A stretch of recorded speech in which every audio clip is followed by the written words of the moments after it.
I guess my only question is, why would you go there? Like, why? It makes no sense. Here we go. I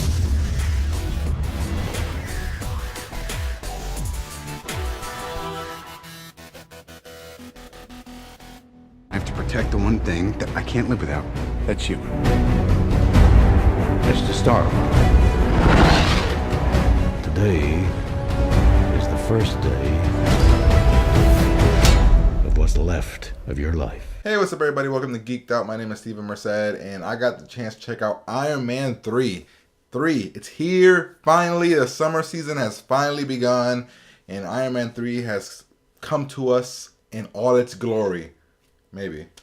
So pretty much what we get here is a story of Tony Stark back in Cali, and he's dealing with all the after effects of what happened in New York. So after New York and that wormhole debacle, he is just not coping well with being back home, not sleeping well, having all these attacks, stress, panic. He just is not dealing with all of it well. So what happens when the hero is down? A new villain approaches, and his name is the Mandarin. And the Mandarin is played by Ben Kingsley. You guys all know that Iron Man is played by Tony Stark. Robert Downey Jr. We have Pepper Potts played by Gwyneth Paltrow. We have Guy Pearce also in this film.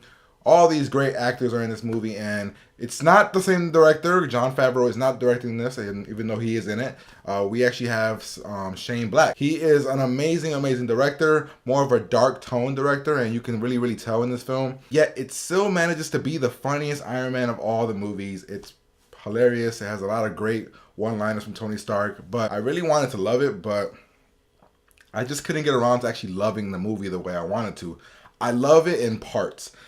So the beginning of the film is very, very slow. It's building a lot of character, showing you what's happened in the world since New York. We're seeing Tony in this very, very dark place. We're seeing that Pepper Potts is actually taking over the Stark's headquarters and all that good stuff. So we're seeing all of this, but then we're seeing this new villain. His name is the Mandarin.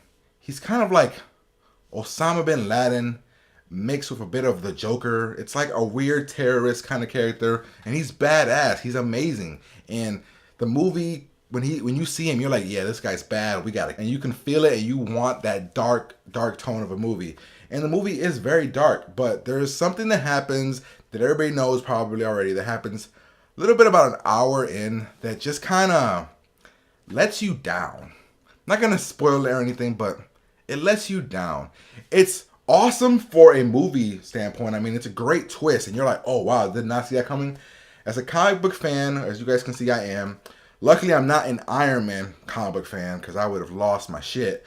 But you see this thing, and you're just like, wow, they actually went there.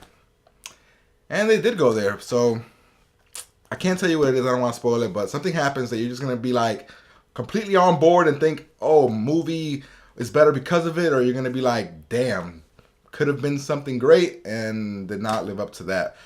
But the movie has great acting, great comedic performance by Tony Stark, or Robert Downey Jr. He is Tony Stark, so that's why I keep saying it. And just an all-around great fun movie. It's not as good as the first Iron Man because the first Iron Man had a lot more structure and build up to it.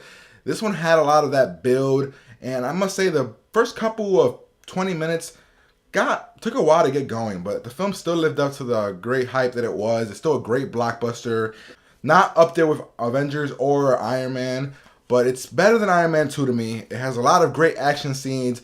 This is the first Iron Man that's actually really, really comic booky. I mean, the first half of the movie is not. It's really feels real. And then all of a sudden, I guess it got really, really comic booky with a lot of the Extremist program and all those kind of characters.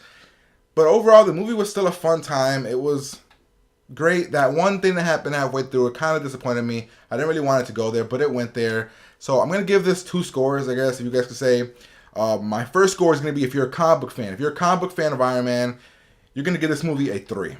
As a comic book fan, I understand that what they did with this thing in the halfway part is going to make a lot of people mad. I'm going to give that I'm going to give it a 3.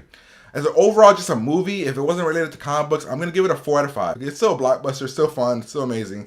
And it's just something that is really, really great to see Iron Man back and Tony Stark and all that good stuff. But just let me know what you guys thought about the surprise ending after the credits. Disappointed, not disappointed, just write that. Write disappointed and your reason why, and then not disappointed and your reason why at the bottom. Make sure you like, comment, and subscribe, guys. And as always, make sure to geek out about anything, no matter what it's about.